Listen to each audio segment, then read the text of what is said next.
पर मुझे पता नहीं, माँ ने बताया था मुझे। एक घर में बहुत बड़ा काला सांप आता था, किसी को नुकसान नहीं पहुंचाता था। वो बहुत पुराना घर था, उस समय की बात है, बहुत पहले की बात है। अब ये समझ के चलो आप कि 44 साल पुरानी बात तो हो गई होगी कम से कम। तो एक सर्प आता था, तो वो घर में घूमता रहता था, किसी को परेशान कभी नहीं करता था। और जब मैं बहुत छोटा था, मैं कुछ नहीं जानता था, तो वो मेरे पास आकर के सो जाता था, वहीं बैठ जाता था। तो माँ ने समझा, अंधेरा था उस समय, लाइट की ज़्यादा व्यवस्था नहीं रहती थी।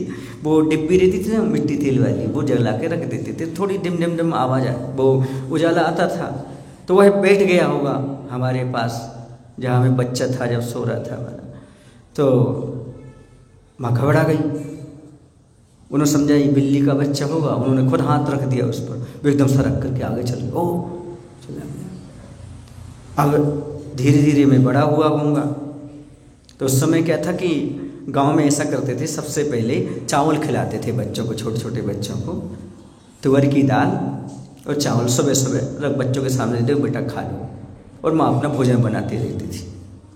तो बुंदेलखंड में यहाँ चावल भात बोलते, वहाँ पर हप्पा बोलते थे, हप्पा, बेटा लो हप्पा खा लो, हप्पा खा लो।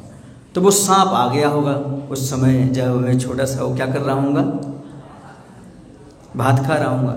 तो उस समय जूजू जूजू बोला करते थे छोटे छोटे बच्चे, क्या बोलेंगे, जूजू जूजू जूजू। अब जूजू भी नहीं समझते सांप क्या होता है, जूजू माने जूजू, जीव माने जूजू। तो वो पास में आया होगा, तो उसका मुंह पकड़ा होगा और वो चावल में लगाने लगे, लो जूजू हप्पा खा लो, जूजू हप्पा खा लो। क्या करने लगो, अब माँ कहती है ये बेटा छोड़ छोड़ छोड़ छोड़, ये जूजू नहीं है, ये सांप है।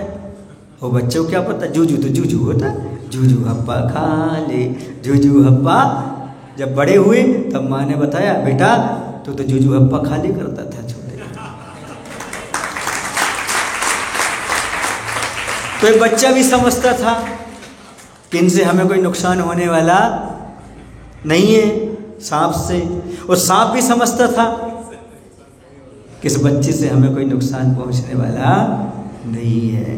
समझ आ रहा है आपको क्या समझता था वो सांप?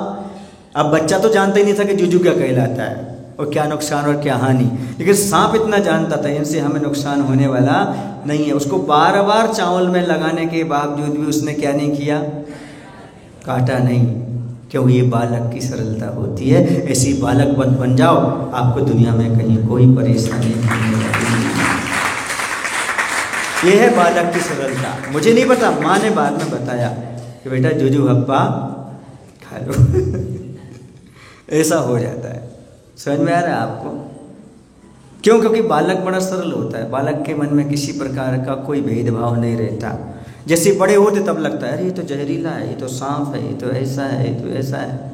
ऐसे मुनि महाराज बैठ जाते ध्यान में, फिर क्या होता है वो ये समझते हैं सारे जंतु जो है ना वो जंतु हैं, ना फिर जहरीले दिखते ना खतरनाक दिखते हैं। समझ रहे ना? क्योंकि बालक जैसी सरलता वहाँ पर अपने आप आ जाती है।